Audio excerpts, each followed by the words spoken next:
guys, welcome back to my YouTube channel. Thank you so much guys for tuning in to this channel. To all my subscribers, thank you so much guys, and if you haven't subscribed yet, please don't hesitate to press the subscribe button and notification bell so that you don't miss any of my uploads. Guys, I'm here to update you of what is going to happen on Uzalo from the 13th to the 17th of April 2020.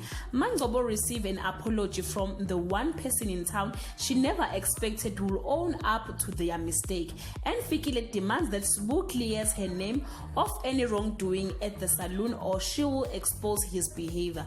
Kapsile's luck seems to have improved, but it may not last, and Kabanga is oblivious to everything that is going on under his nose. Nkunzi plays Mr. Nice Guy to get closer to his goal, and Nomcebo wants nothing to do with Kabanga following a huge revelation.